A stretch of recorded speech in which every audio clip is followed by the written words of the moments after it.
வணக்கம் மக்களே, என் பேரு டாக்டர் யோகேஸ்வரன். நான் ஒரு எலும்பு முறிவு மருத்துவர்.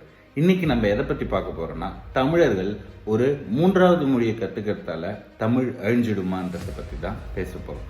என்னை பொறுத்த வரைக்கும் எனக்கு ஒரு 5 லாங்குவேஜ் நல்லா தெரியும், ஒரு 3 லாங்குவேஜ் அரைகுறையா தெரியும்.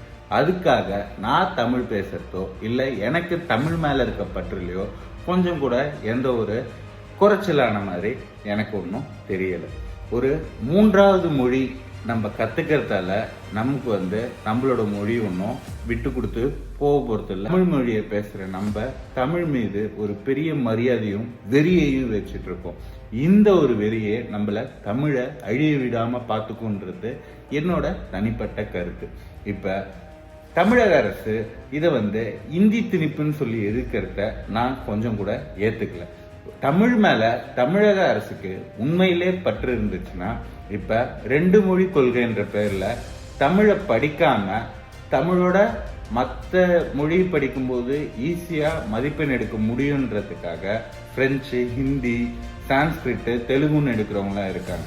3 மொழி கல்விக் கொள்கையை நம்ம ஏத்துக்கிறது மூலயமா அதுல அந்த கொள்கையிலே தமிழக அரசு ஒரு சின்ன திருத்தம் பண்ணி கட்டாயம் தமிழ்ன்ற ஒரு கொள்கையை உள்ள நுழைச்சாங்கன்னா எல்லாரும் கட்டாயம் தமிழ் படிக்க வேண்டியதாகவும். இப்ப மத்திய அரசு 3வது மொழி ஹிந்தி தான் இருக்கணும்னு சொல்லல, உங்களுக்கு விருப்பமான எந்த மொழியை வேணாலும் படிக்கலாம்னு தான் சொல்றாங்க. இப்ப தமிழ்நாட்டிலே 10-15% தெலுங்குவை தாய்மொழியா கொண்டவர்கள் இருக்கிறார்கள். இது நான் ஒரு பிரிவினைவாதத்துக்காக சொல்லல. சோழர்கள் காலத்துல இருந்தே தெலுங்கு தாய்மொழியா கொண்டவர்கள் தமிழ்நாட்டுல இருக்கதா செய்யறாங்க. அதை நான் எதுவும் தப்பா சொல்லல.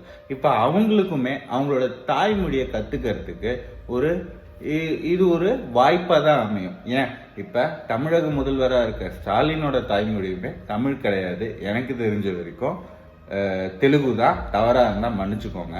அப்படி தெலுங்கு இருக்கும்போது ஸ்டாலினுக்கோ இல்ல ஒரு பையனா இருக்க உதயநிதி ஸ்டாலினுக்கோ தெலுங்கு தெரியுமானா எனக்கு தெரிஞ்சு டவுட்டு தான். இப்ப அவங்களோட பசங்களை, அதாவது ஸ்டாலினோட பேரனுக்கு இல்ல அவனோட பையனுக்காச்சு அட்லீஸ்ட் அவங்களோட தாய்மொழிய கல்வி கூடத்திலே கற்கிறது நல்லது தானே. அதுல எதுவும் தப்பில்லைன்னு தான் நான் நினைக்கிறேன். தமிழகத்திற்கு இது வரைக்கும் எத்தனை முதல்வர்கள் இருந்திருக்காங்கன்னோ அதுல எத்தனை பேர் தமிழ்ன்றதையும் தயவு செஞ்சு கமெண்ட் பண்ணுங்க. உங்களுக்கு இந்த வீடியோ பிடிச்சிருந்தா please do like, subscribe and share it. நீங்க என்னங்க நினைக்கிறீங்க நான் சொல்றதை பத்தி நீங்களே கமெண்ட்ல சொல்லுங்க. உங்களோட கமெண்ட்ஸை அவளுடன் எதிர்பார்க்கிறேன். நான் டாக்டர் யோகேஸ்வர்.